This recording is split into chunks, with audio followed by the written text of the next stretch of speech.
हम आपको ले आए हैं औरंगाबाद जिले के देव सूर्य मंदिर प्रांगण में। मेरे पीछे आप मंदिर देख रहे होंगे। पौराणिक कथाओं में कहा जाता है कि इस मंदिर का निर्माण लगभग 9 लाख साल से अधिक पुराना ये मंदिर है, जो कि दक्षिण के नागर शैली से निर्मित माना जाता है। इस मंदिर के बारे में एक और बड़ी कहानी ये है कि औरंगजेब अपने शासन काल के दौरान जब औरंगाबाद के देव मंदिर को तोड़ने के लिए आया था, तो उस वक्त यहाँ के पुजारियों ने उसे रोकने के लिए बड़ी मांग की थी। फिर औरंगजेब के द्वारा कहा गया कि अगर रातों रात इस मंदिर का द्वार पूरब से किसी अन्य दिशा की ओर मुख हो जाता है तो वो मंदिर को नहीं तोड़ेगा। फिर तमाम भक्तों ने बाबा के दरबार में गुहार लगाई और नतीजा ये रहा कि देश का एकमात्र ऐसा सूर्य मंदिर आपको दिखेगा जो पश्चिम मुख की तरफ इसका दरवाजा है।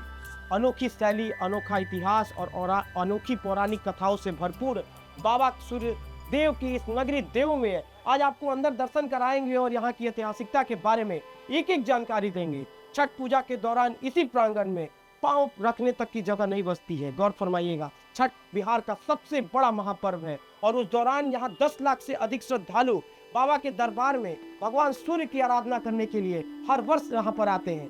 चलिए अंदर चलते हैं, अंदर की तस्वीर दिखाते हैं और पुजारियों से भी बात करेंगे कि आखिर इस मंदिर का क्या इतिहास है।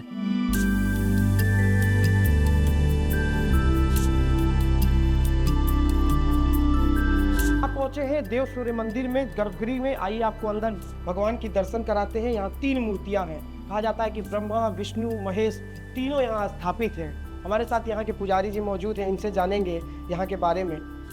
बाबा, क्या इतिहास है सूर्य देव मंदिर? इतिहास यहाँ है कि भगवान सूर्य नारायण के यहाँ पर एक आदर्श स्वरूप की प्रतिमा की पूजन की जाती है। यहाँ पे एक आदर्श स्वरूप 3 मूर्ति हैं, ब्रह्मा, विष्णु और महेश्वर। सूर्य का द्वादश नाम है, 12 नाम है। आदित्य प्रथमम नामम, सूर्य का पहला नाम आदित्य है। द्वितीयम तो दिवाकर, दूसरा नाम दिवाकर है। तृतीयम भास्करम प्रोक्तम, भास्कर प्रोक्त इनका तीसरा नाम है। चतुर्थम च प्रभाकर, चौथा नाम इनका प्रभाकर है। पंचमम तो सहस्त्रांशु, सहस्त्रांशु पंचम नाम है। षष्ठम चैव त्रिलोचना, छठा नाम इनका त्रिलोचन है। सप्तमम हरिदस्वश्च, 7वां नाम हरिदस्व है। अष्टमम च विभावसु, 8वां नाम इनका विभावसु है। नवमम दिनकृत प्रोक्तम, 9वां नाम दिनकृत प्रोक्त है। दत्तम द्वादशात्मक, 10वां नाम इनका द्वादशात्मक है। एक आदर्श त्रयमूर्ति 11वें स्वरूप की ये तीनों प्रतिमाएं हैं, तीनों विग्रह हैं। 11वें भी हैं। और द्वादशम सूर्य बचा, 12वें नाम के जो सूर्य हैं वो नित्य प्रतिदिन आसमान में निकल रहे हैं और डूब रहे हैं। और ये तीनों प्रतिमा है तो कौन कौन है? तो उदय काले ब्रह्मणे रूपम, भगवान सूर्य नारायण जिस समय उदय लेते हैं तो ब्रह्मा का रूप में होते हैं, जो सृष्टि का रचनात्मक कहलाते हैं। मध्याह्ने तो महेश्वरम, मध्यकाल दोपहर में महेश्वर स्वरूप शिव जी हैं, जो संहार करता देवता कहलाते हैं। अस्तमाने स्वयं विष्णु, जब सूर्यास्त होता है तो भगवान विष्णु का रूप में रहते हैं, जो पालन करता देवता है, सृष्टि करता, संहार करता और पालन करता। और नीचे में देखेंगे तो भगवान सूर्य नारायण के 7 घोड़े का रथ है। सप्ताह यश्व रथ आरूढ़, 7 घोड़े के रथ पर भगवान ये आरूढ़ है, बैठे हुए हैं और ये पूरे सृष्टि को संचार कर रहे हैं। कहा जाता है कि यहाँ का जो द्वार है वो पश्चिम मुख की तरफ। जी, यहाँ का दरबार पश्चिमाभिमुख है या पूर्वाभिमुख हुआ करता था। मुगल साम्राज्य के समय में हमारे सारे हिंदू देवी देवताओं को खंडित करने का प्रयास किया गया, तोड़ने का, जो तोड़ा भी गया है। हर जगह पे जाएंगे पौराणिक स्थल पर तो वहाँ के अधिक विग्रह जो हैं वो खंडित मिलेंगे। यहाँ पर भी मुगल साम्राज्य के लोग यहाँ पहुँचे और इसका खंडन करना शुरू किए हैं और बहुत सारे प्रतिमाएं जो यहाँ खंडित हैं, आज भी हैं। जो भगवान मुगल साम्राज्य के समय में जब वो यहाँ आए, बोले कि ये तो आपकी दरवाजा देवता है कहाँ? आपकी देवता तो पत्थर है। बोला हमारी देवता में जो है पत्थर देख रहे हैं आप, हमारे पत्थर में ही सत्यता है, आप जैसा कहोगे वैसा होगा। बोला ठीक है, आज रात्रि विश्राम हम यहीं पे करते हैं। यदि यह पूरब से पश्चिम की ओर दरवाजा अगर हो जाएगा तो हम मंदिर को खंडित नहीं करेंगे, हम वापिस यहाँ से चले जाएंगे।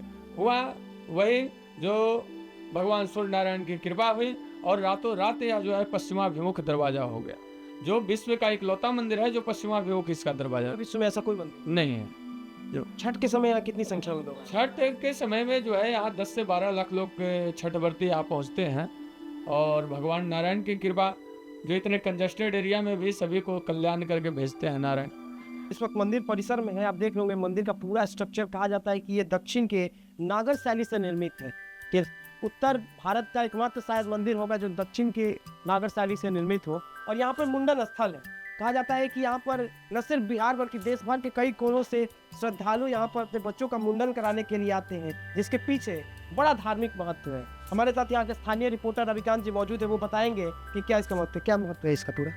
यहाँ मुंडन स्थान है और यहाँ लोग श्रद्धालु जिनका मन्नत होता है कि पुत्र धन के प्राप्ति हो, तो यहाँ जिनका प्राप्त हो जाता है पुत्र, तो वो यहाँ छठ के दौरान मन्नत पूरा करने के लिए लाखों लोग, 10 लाख से अधिक लोग यहाँ मुंडन करते हैं बच्चा लोग को और बाल चढ़ाते हैं संकल्प करके।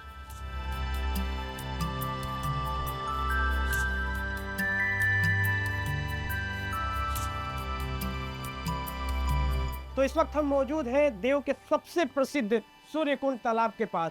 आप ये तालाब देख रहे होंगे, पोखरा, जहाँ पर छठ के समय लाखों की संख्या में बिहार और अन्य प्रदेशों से श्रद्धालु यहाँ पर भगवान सूर्य को अर्घ देने के लिए यहाँ आते हैं। एक तरफ रुद्र कुंड है, एक तरफ सूर्य कुंड है। यहाँ का इतिहास बहुत पुराना रहा है और कहा यह भी जाता है कि इस पोखरे में जो कोई नहाता है, इसमें फास्फोरस की मात्रा अधिक है, उससे त्वचा संबंधित जितनी भी बीमारियां हैं वो भी दूर होती हैं। हम यहाँ पे स्थानीय रिपोर्टर रविकांत जी को से बात करेंगे, यहाँ के बारे में जानेंगे कि इस कुंड का क्या धार्मिक महत्व है। क्या धार्मिक महत्व है रविकांत? यहाँ छठ के दौरान लाखों लोग यहाँ दर्शन करने आते हैं मंदिर में और उसके पहले यहाँ अर्घ देते हैं, अर्घ दे के यहाँ से मंदिर में दर्शन करते हैं। और ये एक तरह इसको कहा जाता है कि कुष्ठ निवारण तालाब है। यहाँ से जब एक राजा थे, उनके द्वारा यहाँ पानी छूने के सोच गए थे और सोच के दौरान उनको पानी नहीं मिला था, तो यहाँ पानी मिला उनको। तो इसके बाद उनको जब उनके कुष्ठ हो गया था, उनका राजा आयल के पुत्र थे, तो वो जब ठीक हुए तो इसमें तालाब को उसका निर्माण करवाया गया। उस दौरान यहाँ से 3 मूर्तियाँ निकली जो वहाँ सूर्य मंदिर में विराज। सूर्य मंदिर में जो तीनों मूर्तियाँ विराजमान है वो इसी तालाब से निकली थी? यही तालाब से निकला, बहुत बहुत पुराना त्रेता युग के कहानी है। हाँ, तो सबसे ज्यादा महत्व इसी तालाब का है यहाँ पे देव। हाँ, इस मंदिर का, इस तालाब का ही सबसे ज़्यादा यहाँ लोग छठ करते हैं, तो इसी का महत्व है। इसका विकास हुआ है पिछले कुछ सालों में, यहाँ कितना विकास हुआ? यहाँ 9.5 करोड़ रुपया के लागत से अभी इसका निर्माण हो रहा है। यहाँ धर्मशाला का निर्माण उसी में हो रहा है और यहाँ टाइल्स वगैरह सब लगवाया है, सीढ़ी का निर्माण कराया गया है। कितनी संख्या में श्रद्धालु आते हैं छठ में? करीबन 15 से 20 लाख। 20 लाख की संख्या। व्यवस्था ठीक रहती है उसमें? हाँ, उसमें तो प्रभु कराते हैं सब, भगवान सूर्य का सब। तो ये थे देव की कहानी, देव के सूर्य मंदिर की कहानी, देव के इतिहास की कहानी, जहाँ न जाने कितने दूर दूर से श्रद्धालु भगवान सूर्य को अर्घ देने छठ के वक्त इसी देव औरंगाबाद जिले के देव स्थान पर आते हैं, जो सूर्य कुंड में भगवान सूर्य को अर्घ देते हैं, इसका इतिहास की से रूबरू होते हैं और फिर भगवान सूर्य के मंदिर में भगवान की आराधना करते हैं। तो आज के इस विशेष रिपोर्ट में बस इतना ही। तब तक के लिए बने रहिए वीडियो जर्नलिस्ट साहिल के साथ। आयुष राज द्विवेदी, औरंगाबाद, देव प्रभात खबर। प्रभातखबर.com, विश्वास वही, रफ्तार नहीं।